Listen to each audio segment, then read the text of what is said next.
It was nearly midnight when Clara wiped the last droplets of water from the polished surface of the grand dining table. The vast Langston Manor was wrapped in silence, broken only by the soft rustling of leaves outside the tall windows where the wind teased the branches of the garden's ancient trees. The dim light of the mansion cast a golden glow over the antique furniture, a scene of opulence and calm. Clara cherished these late hours, when the house was at rest, allowing her a rare moment to soak in the serenity of this grand lifestyle, a stark contrast to her humble daily existence. Slowly, she made her way down the long corridor, ensuring every detail was immaculate. The rugs were aligned perfectly, and the decorative cushions on the sofas sat neatly in place. As she passed the door to little Emma's playroom, Clara couldn't resist a quick peek inside. The young girl was fast asleep, nestled among a collection of stuffed animals and dolls, her face graced with a soft smile. Perhaps she was dreaming of something delightful. With a tender smile, Clara closed the door quietly and continued on her way. Returning to her modest room in the servants' quarters, Clara reflected on her life. She was thankful for her stable job and the opportunity it afforded her to save for her dream: owning a home of her own. Her room was small but comfortable, a sanctuary where each item was carefully placed to create a sense of order and warmth. Sitting at her well-worn wooden desk, illuminated by the glow of a single lamp, Clara retrieved a notebook and pen from the drawer. She carefully noted down her savings from the week. Though her goal was still far off, every small addition brought her closer. Suddenly, a faint sound outside her window drew Clara's attention. Peering out, she saw Evelyn, her employer's wife, walking slowly down the garden path. The chilly night air made Clara shiver as she observed Evelyn, wrapped in a heavy shawl, heading toward the gazebo. Something about Evelyn's posture, her unsteady steps and bowed head, spoke of distress. Without a second thought, Clara abandoned her notebook, quickly donned a jacket, and stepped outside. Her heartbeat quickened, not with fear, but with concern for the woman she had come to see as more than an employer. A friend. As Clara approached, Evelyn was seated on a bench in the gazebo, her gaze lost in the dark outlines of the garden. Hearing Clara's footsteps, she looked up and managed a faint smile. "Clara, I'm glad it's you," Evelyn said softly, her voice carrying a note of vulnerability. The gentle evening framed the manor's gardens in a soft glow, and for a moment, the space felt detached from the usual social divide of mistress and maid. Clara took a seat near Evelyn, her own fatigue melting away as the peaceful atmosphere and Evelyn's warmth invited conversation. "Do you think this color suits me?" Evelyn asked, holding up her fingers, now painted in a delicate blush pink. "Oh, absolutely, Mrs. Langston. It's lovely. It matches your dress perfectly," Clara replied sincerely, admiring her employer's effortless elegance. Evelyn's smile deepened. She appreciated compliments, but more so, she valued Clara's honest opinions on everything from fashion to life. "How are you, Clara? And how's your plan to buy your own place coming along?" Evelyn asked, shifting the focus to Clara. Clara hesitated, unused to sharing her dreams with anyone, especially someone in Evelyn's position. But the sincerity in Evelyn's tone made her feel at ease. "Slowly but surely, Mrs. Langston. Every penny counts. I'm nearly there, just saving for the down payment. Your family has been very fair, and I'm grateful for the accommodation. But someday I dream of having a space of my own," Clara admitted, her voice tinged with hope. "That's wonderful, Clara. I completely understand. Everyone deserves their own space. I'm so proud of you," Evelyn said, her enthusiasm genuine. Her voice softened as she continued. "You know, I dream too. It's funny, this big house can feel like a prison sometimes. I hoped things would feel different after Emma was born, but it's complicated." Clara listened intently, her surprise evident. Evelyn rarely spoke about personal matters, and this glimpse into her inner world deepened their connection. At that moment, they were no longer employer and employee, but two women sharing their hopes and struggles under the quiet night sky. "You're not a bad mother, Mrs. Langston," Clara replied gently. "You're strong and capable. You've just had so much on your plate. Maybe you just need time. Your maternal instincts will come through when you're ready." Evelyn reached out, resting a hand on Clara's reassuringly. The evening unfolded in an atmosphere of shared understanding as they talked about life's joys and challenges. Over steaming cups of herbal tea, they discussed everything from simple pleasures to life's deeper complexities. The warmth of the tea a small comfort amidst their heavier thoughts. But the tranquility of those evenings didn't last. A new nanny, Brielle, arrived at Langston Manor. Young and striking, she brought changes to the household, but not for the better. The once carefully maintained illusion of harmony began to crumble. Arguments between Evelyn and her husband became frequent, their raised voices cutting through the mansion's thick walls and unsettling everyone. One evening, as Clara was finishing her cleaning duties in the living room, the sharp echoes of a heated argument reached her ears. She tried to remain unnoticed, quietly stepping toward the hallway. But as she turned to leave, Evelyn burst into the room, her face streaked with tears. "Mrs. Langston, are you all right? Do you need help?" Clara asked, her concern evident. "That's none of your business, Clara. Just stick to your duties," Evelyn snapped before retreating to her chambers. Her harsh words stung, but Clara understood they were spoken out of pain, not malice. This moment marked a turning point for Clara. She resolved to stay out of the family's conflicts, focusing solely on her responsibilities. Yet, the tension in the house was inescapable. The once warm and inviting environment had turned oppressive, with an atmosphere of hostility and unease settling over Langston Manor. Evelyn's husband began taking out his frustrations on the staff. Minor mistakes were met with raised voices and fines, creating an air of constant fear. One by one, employees chose to leave, unwilling to endure the toxic environment. Those who stayed, including Clara, found themselves working twice as hard, their shifts extending late into the night. For Clara, each day was a test of resilience. The physical and emotional toll was immense, but she clung to her goal of saving for a down payment on her own home. "It's getting unbearable," one of the housekeepers, Jane, whispered to Clara as they finished their shift together. "I don't know how much longer I can endure this." "Me neither," Clara admitted quietly, "but I need just a little more time. I'm so close to my goal." Clara's determination kept her going, but the weight of her situation was evident. Nights seemed endless, her body ached with exhaustion, and the growing hostility in the household felt suffocating. While the rest of the staff struggled, Brielle appeared unaffected. She carried out her duties for little Emma with an air of detachment, rarely interacting with the other employees and making no effort to become part of the team. Her aloof demeanor set her apart, and whispers among the staff speculated on her true intentions. Meanwhile, Evelyn, once a symbol of grace and energy, seemed to wither under the strain of her life. The ceaseless arguments with her husband left her feeling trapped and powerless. The vibrant woman who once brought life to Langston Manor now appeared disheveled and withdrawn, her gaze often lost in thought. The house that had once been a haven of elegance and routine was now a fragile shell, its cracks threatening to reveal the turmoil within. And for Clara, every passing day brought her closer to her dream, but at a mounting personal cost. Evelyn's once graceful presence had dissolved into a shadow of its former self. By midday, she often appeared disheveled, clutching a glass of wine, her gaze lost in melancholy. Her interest in Emma and the household had all but vanished, and she quietly shifted her maternal responsibilities onto Brielle's indifferent shoulders. Tensions reached a boiling point one stormy evening. After another fierce argument, Evelyn's husband crossed an unthinkable line, raising his hand against her. Without hesitation, Evelyn gathered her essentials, called the driver, and left Langston Manor. To Clara's surprise, her husband didn't react. He didn't call after her or attempt to stop her. Clara was deeply unsettled by Evelyn's sudden departure. Little Emma remained in the house, unaware of what had happened or when her mother would return. With Evelyn gone, the household descended further into chaos. Her husband became more volatile, lashing out at the staff over trivial issues. Firings became a common occurrence, and fear gripped those who remained. The oppressive environment pushed many employees to leave, unwilling to endure the toxic atmosphere. But Clara stayed. She was too close to her goal of saving for a down payment on her own home. Every day in Langston Manor was a grueling test of her endurance. At night, Clara lay in her small room, the steady tap of rain against the window serving as a melancholic rhythm to her thoughts.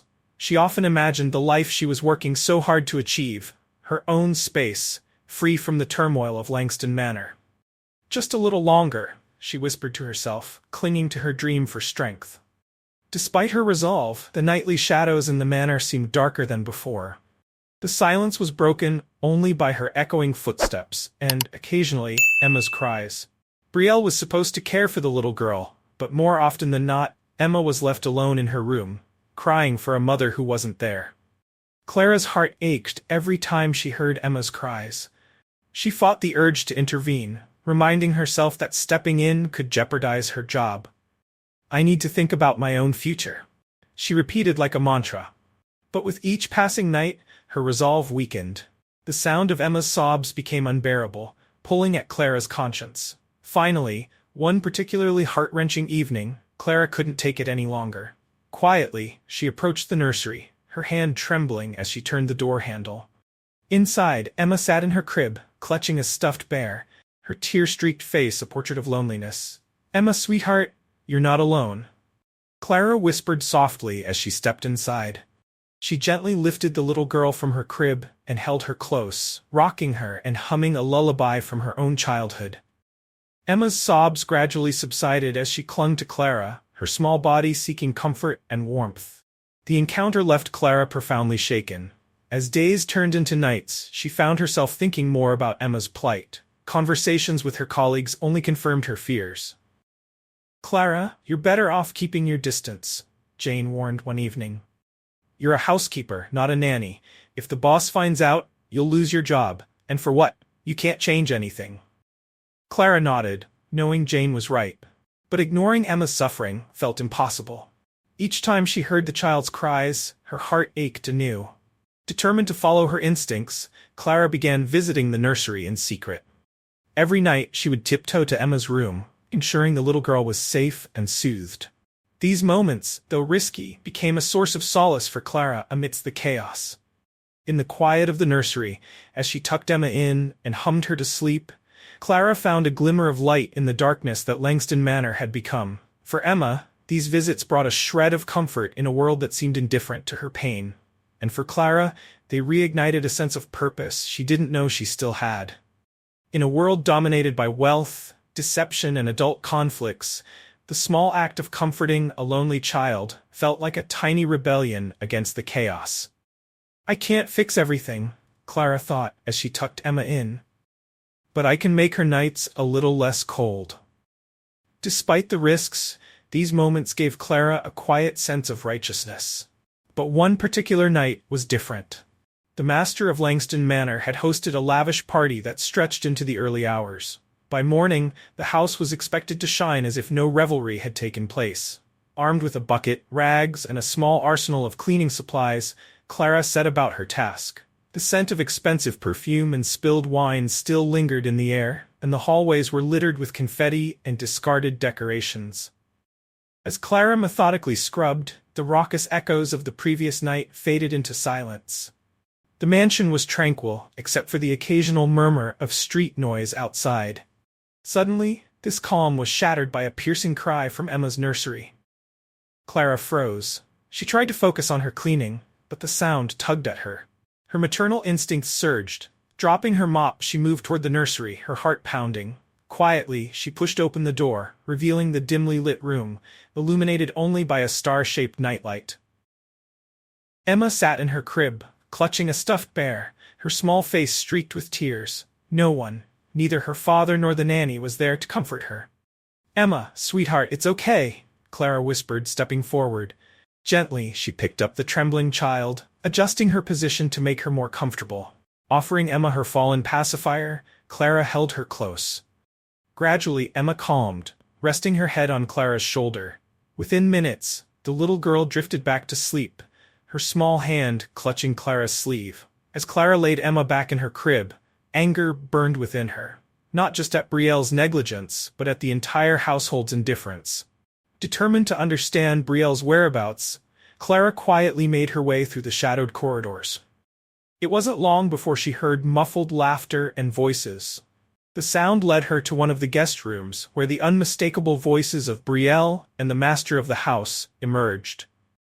Pressing herself against the wall, Clara's heart sank as she pieced together what was happening. A mix of anger and helplessness consumed her. Clara knew she couldn't confront them without risking her job, but the realization of Brielle's behavior was a bitter pill to swallow. Silently, she returned to the nursery, ensuring Emma was still peacefully asleep before continuing her work. The rest of the night passed in a blur. Clara scrubbed, swept, and polished the remnants of the party until the first rays of dawn crept through the windows. By morning, Langston Manor gleamed with a deceptive air of normalcy. Exhausted, Clara retreated to her room for a brief rest before facing another day. The events of the night haunted her. She couldn't shake the image of Emma's tear-streaked face or the muffled laughter echoing down the halls. After tossing and turning, Clara headed to the kitchen, desperate for some clarity and a strong cup of tea. In the corner of the kitchen sat Gloria, another longtime staff member, sipping coffee. Clara hesitated, but eventually sat across from her. "Gloria, I need to talk to you," Clara began, her voice heavy with emotion. "What's on your mind?" Gloria asked, her eyes narrowing with curiosity. Clara recounted the events of the previous night, Emma's cries, the absent nanny, and what she had overheard. As she finished, Clara waited, hoping for support or at least some understanding, but Gloria's response was colder than she had anticipated. "Clara, you'd do best to forget all of it," she said sharply. "This isn't your child, and it's not your place to get involved. If you interfere, you'll lose everything, your job, your future. It's just not worth it." Clara's heart sank. While she knew Gloria's words were practical, they stung. Her colleague's indifference left Clara feeling isolated, torn between the risks and her sense of duty. "I can't just stand by and do nothing," Clara whispered, her voice trembling with conviction. Gloria sighed, her gaze softening. "I get it, Clara, but sometimes caring too much comes at a price. Be careful." Clara nodded but remained resolute. She knew the risks, but turning a blind eye to Emma's suffering wasn't something she could live with. Despite the warnings, Clara vowed to continue doing what little she could for the child who had no one else to turn to. Clara returned to her work, knowing the night ahead would be another grueling challenge. As was becoming a pattern, both Mr. Langston and Brielle had left the house, abandoning Emma to her solitude. When Clara heard Emma's familiar cries echoing through the silent halls, she rushed to the nursery without hesitation. Scooping up the trembling child, Clara felt Emma's small body shake with sobs. It didn't take long for Clara to realize the little girl was hungry. Without wasting a moment, Clara carried Emma to the kitchen, prepared a bottle, and fed her. Slowly, Emma calmed, her eyelids fluttering closed as she nestled against Clara's shoulder. Clara sat with Emma for some time, holding her until she was in a deep, peaceful sleep. She gently placed the child back in her crib, tucking her in carefully before returning to her cleaning duties. As the morning approached, Clara's work continued uninterrupted until the sound of footsteps signaled the return of Mr. Langston and Brielle. Both were clearly hungover, their disheveled appearances a stark contrast to the grand image they usually projected. Mr. Langston noticed Clara as she mopped the hallway. His tone was sharp and impatient. "Why are you working so slowly? Must I do everything myself around here?" he barked. Clara bit her tongue, swallowing the sharp retort that came to mind. She simply nodded and returned to her task, her thoughts consumed by Emma's plight. As she caught sight of Brielle lounging nearby, Clara's anger simmered. The woman who should have been caring for Emma was now complicit in the neglect. The next workday began without rest. Though Clara had hardly slept after the long night, she dragged herself out of bed, her body aching from fatigue. One of her colleagues, Leela, approached her during breakfast. "Clara, you were up so late last night. What happened?" Leela asked, her tone laced with concern. "I just made sure Emma was all right," Clara replied hesitantly, avoiding Leela's gaze. Leela's expression hardened. "It's none of your business, Clara. You shouldn't meddle. This could end badly for you." Clara nodded absently, but her determination grew stronger. She couldn't ignore Emma's needs, no matter the risks. That night, Clara's resolve was tested again. Mr. Langston and Brielle, once more shirking their responsibilities, were enjoying themselves by the pool. Their laughter echoed through the estate, a cruel juxtaposition to the eerie silence of Emma's nursery. When Emma's cries failed to pierce the night, Clara's concern grew. She quietly approached the nursery, her hand trembling as she touched the doorknob. Pushing it open, she saw the crib covered with a large blanket, muffling all sounds. Clara's breath caught as she removed the blanket, revealing Emma's tear-streaked face. The child's outstretched hands reached for Clara, her sobs barely audible after being stifled for so long. "Oh, Emma, it's okay now," Clara whispered, her heart breaking as she lifted the little girl into her arms. She held Emma close, her own tears threatening to spill. The sight enraged Clara. Brielle's neglect had crossed every imaginable boundary. "Everything will be all right, my sweet girl," Clara promised as she fed and soothed Emma. When the little one finally fell asleep, Clara placed her back in the crib, her heart heavy but resolute. "I won't let this go on any longer," Clara vowed to herself as she returned to the main house. The night dragged on. Clara worked tirelessly to clean, her body pushed to its limits. The drunken voices of Mr. Langston and Brielle eventually faded as they retreated indoors. "You've been here all night, and still, you're moving like a snail," Mr. Langston remarked cruelly, his voice slurred. Clara remained silent, focusing on her work. Only after their footsteps disappeared did she allow herself a sigh of relief. Exhausted but driven by a fierce determination, Clara knew she had to act. The following morning, she waited for a moment when Brielle was alone in the kitchen. Confronting her would be risky, but Clara could no longer stay silent. "Brielle," Clara began, her voice shaking with anger and resolve, "you can't treat Emma like this. She's just a child, at least pretend to care, or she could get hurt." Brielle turned to Clara, her expression calm and self-assured. A smug smile spread across her face. "Clara, mind your own business," she said coldly.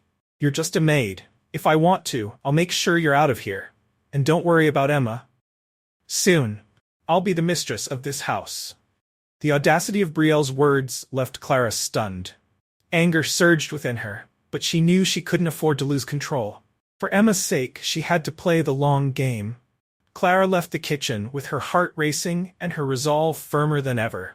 Something had to change. "And the first thing I'll do is send her to an orphanage." Brielle's words struck Clara like a dagger. A wave of anger surged through her, and she struggled to hold back tears. Before Clara could respond, Brielle grabbed a plate with leftover food and hurled it at her without hesitation. The plate shattered on the floor, fragments scattering at Clara's feet. "Clean this up and stay out of other people's business," Brielle said coldly before leaving the kitchen. Clara stood frozen, her emotions a whirlwind of helpless anger and disbelief. Deep down, she knew appealing to Mr. Langston for help was futile. Bitter tears welled up in her eyes, but she quickly wiped them away. Gritting her teeth, she grabbed a broom and began cleaning up the shards, focusing on the task to distract herself from her spiraling thoughts. That evening, after a long recovery from the previous night's party, Mr. Langston finally emerged. Brielle, now sober and calculating, wasted no time in twisting the narrative. "Darling," she began in a sweetly feigned tone, "Clara yelled at me this morning.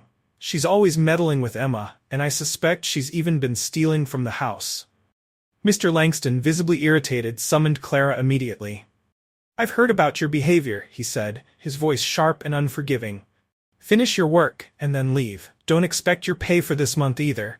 Consider it the price for causing problems." Clara felt a chill run down her spine as the words sank in. Though his dismissal felt like a harsh sentence, her mind was consumed with worry for Emma. Later, Clara sat quietly at the dining table with the other cleaners. Grim and withdrawn, she shared the news of her dismissal. "I warned you, Clara," Leela said with a heavy sigh. "This was bound to happen." "I know," Clara replied softly, "but I couldn't just stand by while Emma suffered." Her thoughts remained with the little girl as she began her final shift. That night, Langston Manor came alive with another grand party.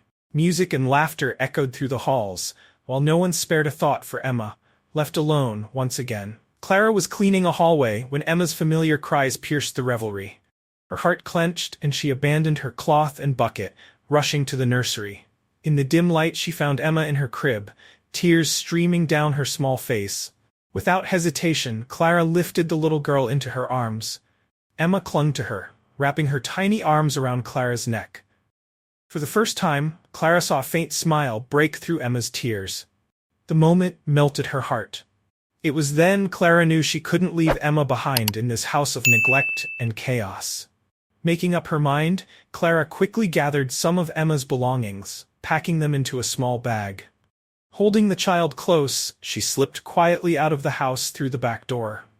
Emma didn't resist. Instead, she looked around with wide-eyed curiosity. Clara hailed a taxi and directed it to the nearest hotel. Once in the safety of the room, she fed Emma and tucked her into bed. The little girl fell asleep quickly, her breathing soft and steady.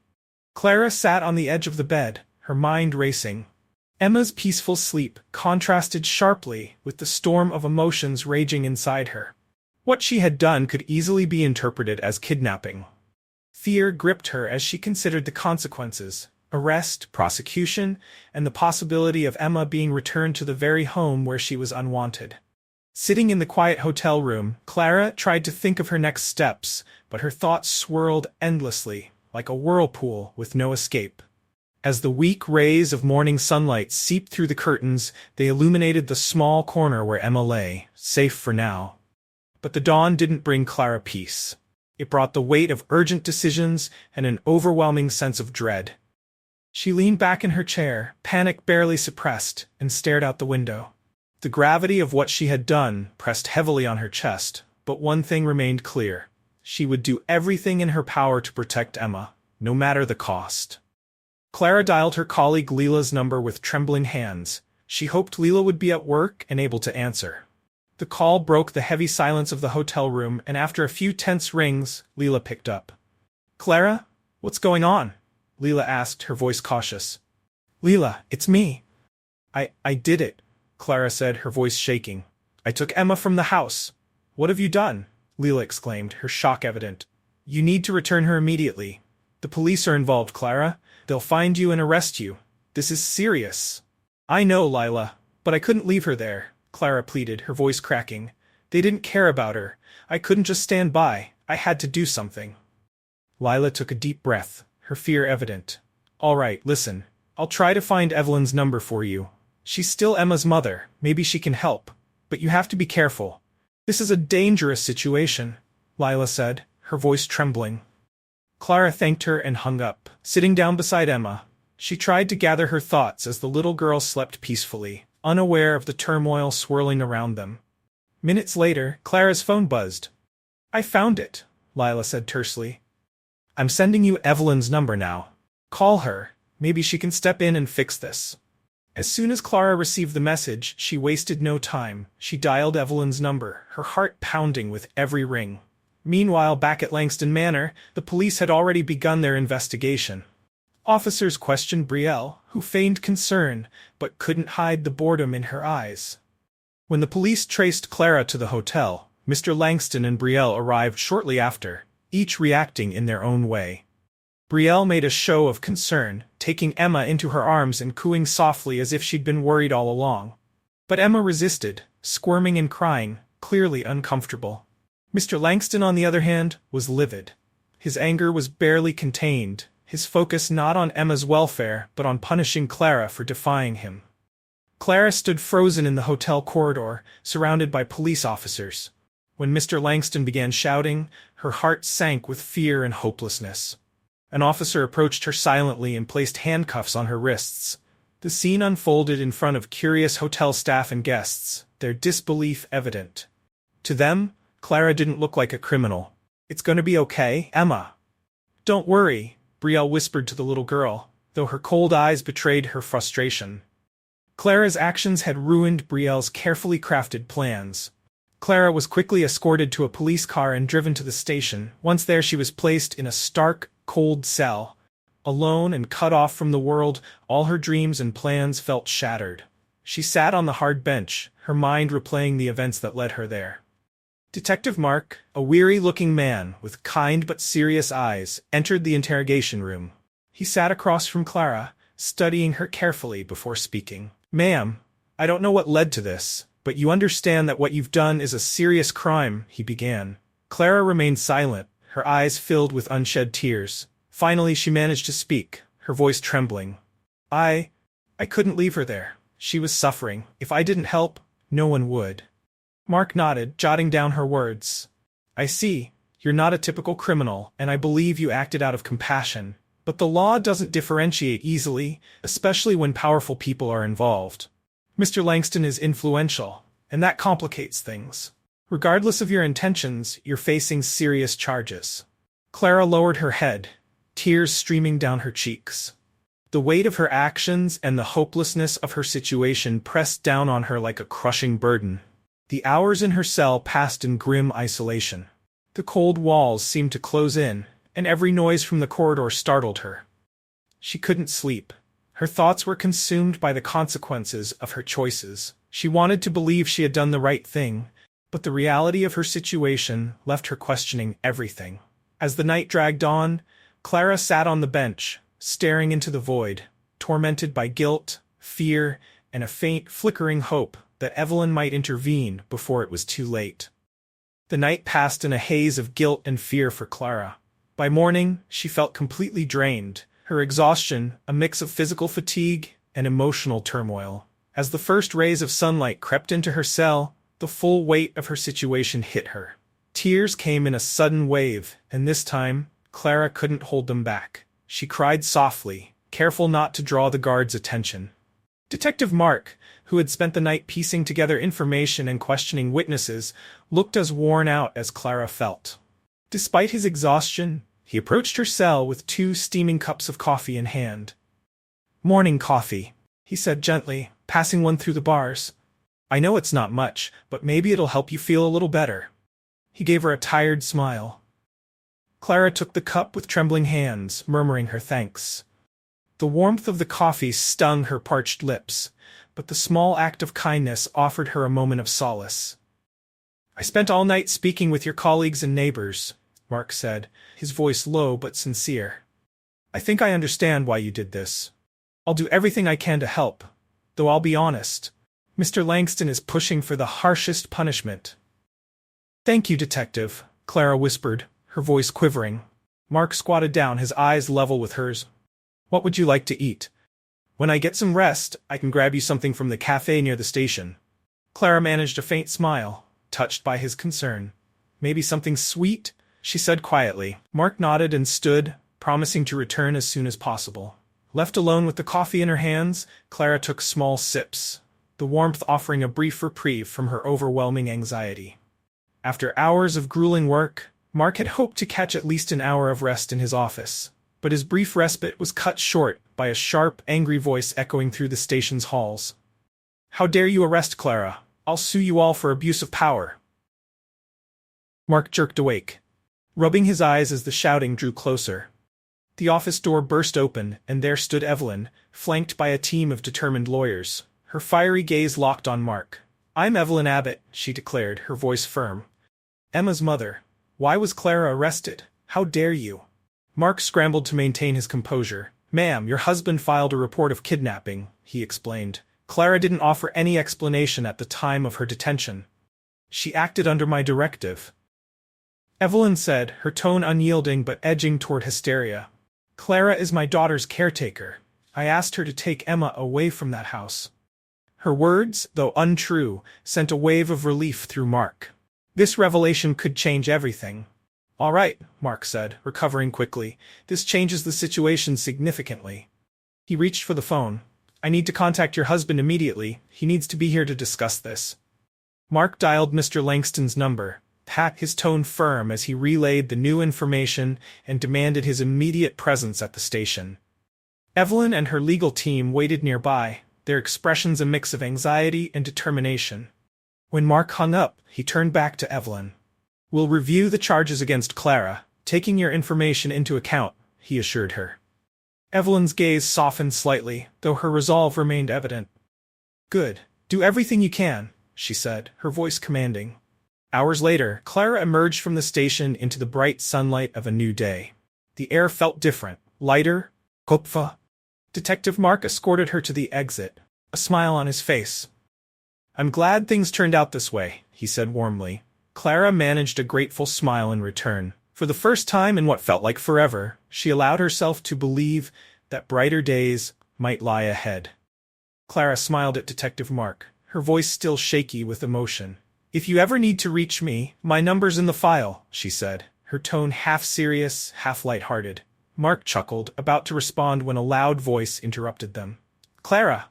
Over here! Turning toward the commotion, Clara saw Evelyn leaning out of the window of an expensive car, waving her hand energetically. Clara hurried to the car, climbing in quickly. The first thing she asked was, "How is Emma? Is she safe?" "She's fine," Evelyn reassured her, her tone steady. "She's being cared for now." Clara sighed in relief but couldn't stop herself from asking, "Why did you leave her?" Her voice carried a hint of sternness, her concern for Emma evident. Evelyn's expression grew somber. "When I found out my husband was cheating on me with anyone who gave him the time of day, I realized he was setting me up for a divorce. He planned to take the business too, everything I've worked for. I had to act fast to protect what's mine," Evelyn explained, regret evident in her voice. "I never expected him to fire all the nannies except his mistress. I'm so sorry for how things turned out." Clara listened, her heart softening as she began to understand Evelyn's struggles. After a pause, she asked, "What are you going to do now?" "I'm facing a tough divorce," Evelyn admitted. "He wants to take everything, even what isn't his. It's going to be a battle, but I've managed to get him out of the house, thankfully. It's in my name. You won't have to deal with him anymore." Evelyn hesitated before continuing, her tone hopeful. "I need a reliable nanny for Emma. Clara, will you stay?" Without hesitation, Clara nodded. Everything she had endured only deepened her resolve to protect little Emma. They arrived back at the estate to find Emma playing happily in the garden. Clara ran to her, scooping the little girl into her arms. Emma's laughter filled the air as she hugged Clara tightly. "I've hired a new household manager," Evelyn said, as they walked inside. "He'll ensure everything runs smoothly and help with your transition to becoming Emma's nanny full-time." Before leaving, Evelyn handed Clara an envelope. "This is for everything my family put you through," she said with remorse. "It's enough to fulfill your dream. I hope this makes up for at least some of it." Clara took the envelope, the weight of her decisions feeling a little lighter. As she watched Evelyn drive away, she couldn't believe how drastically her life had changed. "Clara!" A familiar voice called from behind her. Turning, she saw Lila walking toward her, a warm smile on her face. "I'm so glad everything worked out," Lila said, pulling Clara into a hug. "Thank you for reaching out to Evelyn," Clara replied, tears of gratitude filling her eyes. "You have no idea how much that meant to me." They laughed together, the tension of the past few months beginning to fade. Over tea in the kitchen, Lila shared updates. "Evelyn's rehired some of the staff who were let go," she said, pouring tea into cups. "And as for Brielle, well, she's gone. No one's seen her since she was fired." "Good riddance," Clara replied with a wry smile. In the backyard, Clara sat on a bench watching Emma on the swings. The warm summer air carried a sense of peace, a rare gift after so much turmoil. For the first time in what felt like forever, Clara's life felt steady, even hopeful. Scrolling through apartment listings on her phone, Clara realized Evelyn's generosity had made her dream of homeownership a reality. What once seemed distant and unattainable now felt within reach. The quiet was broken by the sound of a car pulling up. Clara looked up to see Mark stepping out, a bright bouquet in his hands. His visit wasn't unexpected. They had been in touch often since the night Clara was released from the cell. Clara called to the other nanny to watch Emma and stepped out to greet him. "These are for you," Mark said, handing her the flowers. "I hope you like them." "They're beautiful," Clara said with a smile, touched by the gesture. Mark started the car and they drove off together. As they passed the streets bathed in the soft glow of the setting sun, Clara couldn't help but share her plans for the future. "I found a great apartment," she said excitedly. "I've already imagined how I'll decorate it. A comfy couch, soft curtains, maybe even a little reading nook. It's going to be perfect." Mark listened, smiling at her enthusiasm. When she realized she had been talking non-stop, Clara laughed. "I've been rambling, haven't I?" she said, embarrassed. "Not at all," Mark replied warmly. "It's great to see you so happy." Their conversation was filled with laughter and light-hearted banter, the weight of the past lifting as they embraced the possibilities of a brighter future. After what seemed like an hour of non-stop chatter, Clara suddenly paused, laughing at herself. "Oh gosh, I've been talking your ear off. I'm sorry, Mark. What about you? What's new? Mark chuckled. I'm doing well, thanks. Actually, one of my colleagues told me something interesting. Evelyn filed a lawsuit against her husband. Fraud charges, apparently. He's on the run now. Well, he deserves it, Clara said firmly, her tone laced with satisfaction. After everything he's done, it's only fair. Mark looked at her, amused. You know, Clara, I never would have guessed such a sweet person could have such a fierce sense of justice. Clara laughed. It's not about being unforgiving, Mark. It's about what's right, she replied, her eyes twinkling. They soon arrived at a secluded spot overlooking a pristine lake surrounded by lush green hills. The scene took Clara's breath away. A table was set under the open sky, the gentle rustling of leaves and the sound of water creating a serene atmosphere. Mark helped Clara out of the car, guiding her to the table. They sat down, and he reached for her hands, his fingers trembling slightly. Clara, he began, his voice soft but earnest. We haven't known each other for long, and maybe I'm rushing things, but... He took a deep breath. I want you to be my wife. From the moment I saw you, I knew you were special. Tears filled Clara's eyes as joy and surprise overwhelmed her. She met his gaze and saw nothing but sincerity and love. Yes, Mark, she whispered, her voice trembling. I'll marry you.